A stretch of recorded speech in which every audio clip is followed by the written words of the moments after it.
the other day in trying to scrum Mr. Guilbeault. And so many things to unpack here. But first things first, Alexa, the town of Jasper is facing a catastrophic wildfire, and yet 20 water trucks and 50 firefighters are turned away. Why? The ironic part is when Steven Guilbeault is actually pleasing himself, saying how much they did a good job over there, while 30% of the town burned down in Jasper. There were a huge lack of negligence regarding if it's not the fire hydrants, why they turned away crucial support, crucial help to extinguish the fire. We talk about 20 water trucks and 50 firefighters. Also, the Liberal government knew for multiple years about the risk of fire regarding the dead tree that they should have removed through the year, and they had people warning them that if there is a fire, they would not be able to handle it. So I think Steven Guilbeault had to answer a couple of questions. It is why I came all the way to Quebec to try to catch him at the Cosmos Laurier in Sainte-Foy. And obviously, he pretended to be on the phone when I arrived, while I didn't really hear him speaking once really to someone else in the phone. So I think it was just a tactic to try to, because I'm a nice person, I'm a nice girl, so usually I would not interrupt someone in the phone.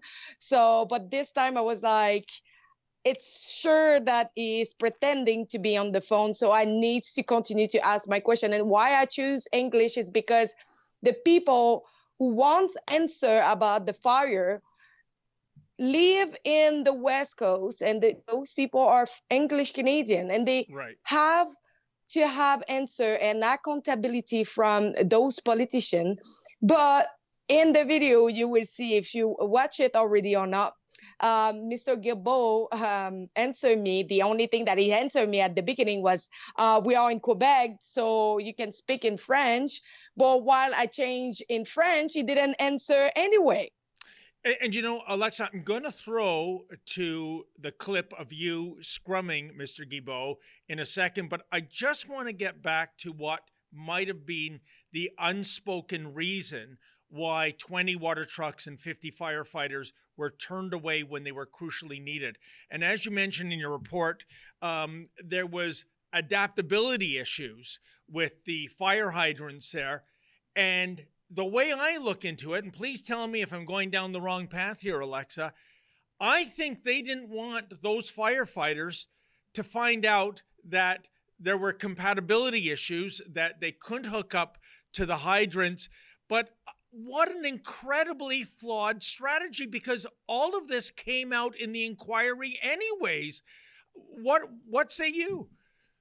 But it tell me the same thing. They wanted to hide something that was improper, but in the same time, they knew they will have an investigation afterwards on the fire, since it was just a big 30% of the town being destroyed. So of course, people will want to have some answer of how all this was handled and if it was in a proper way. And obviously, what we hear so far in parliamentary hearing was just exposing negligence, and also the fact that the government were aware of the problem, the issue that was pending on the head of the population over Jasper. And really, that's my point, Alexa. If that was a cover-up, they even failed in the cover-up. But you know what? Before we go on, folks, I'm going to throw to a clip. It's Alexa Lavoie in all her glory, scrumming the minister. Spoiler alert, didn't go well. Check it out. Mr. Guilbeault, I have a question for you. I was just wondering, are you in the caucus revolt? Yeah, but are you in the caucus revolt? Or do you still believe that Justin Trudeau is doing a great job? Pardon, je suis sur un appel. Yeah, but you have the right to answer like some question, Mr. Guilbeault. Mr. Guilbeault, knowing that there is 20 water truck and 50 firefighters being turned away in Jasper.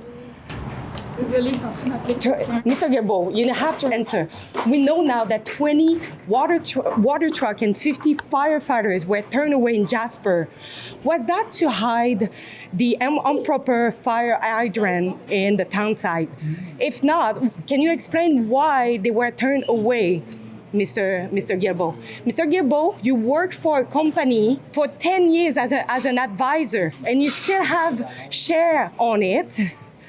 And they received $200 million in subsidies, Mr. Guilbeault. Can you explain to Canadians the abuse?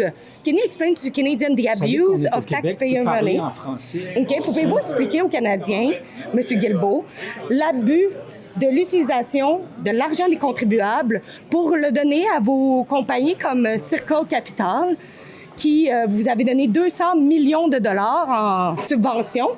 Pouvez-vous leur expliquer l'abus de l'utilisation de cet argent-là? Pouvez-vous l'expliquer pour bénéficier non seulement à vous, mais... So there you go, Alexa, and you alluded to this earlier. I mean, again, so many things unpacked from that scrum. But what was this business where he said, you know you're in Quebec and you can't speak French? What did he mean by that? Because as you explained earlier, most of the people in Jasper, in Alberta for that matter, they're Anglophones. That's why you were speaking English. You're completely conversant in French. It is your mother tongue. But why did he say that? Well, first of all, why politicians are using French? Most of the time, they know that the biggest part of Canada doesn't speak French. And so everything that what they would say would not spread as far as if it's in French, because you need someone to translate in English. So the impact is not the same. So choosing to speak in French with me, he knew already that my report or my coverage would not have been seen as much if it was answering to me in English. Also, it's not really a good thing for him because most of their supporters are still in the Quebec. So for my part, it's like you asked me to speak in French, but right now, the only people who are still supporting you speak French. So maybe it's not that great for you.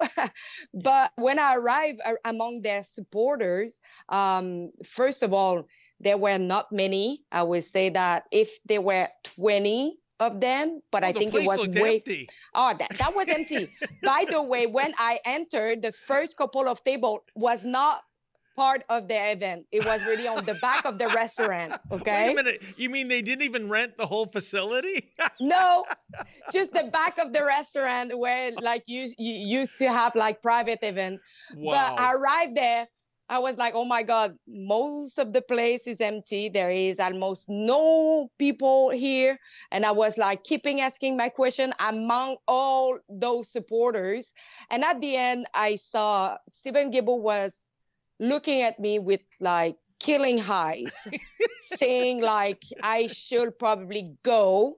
And it was like keeping repeating, it's a private event. It's a private event. I say, I'm going to leave when you will answer this question. And I was pretty surprised because they threatening me with police at the end.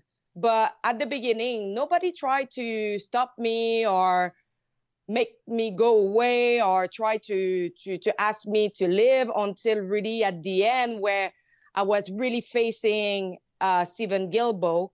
And at that moment, I was pressuring him regarding the $200 million subsidies at Circle Capital, a company he worked for 10 years as a lobbyist and still have share in. And I just asked him where the taxpayer money goes. Why are you misusing, abusing of taxpayer money to give to you and your liberal friends and benefiting from it? Yeah.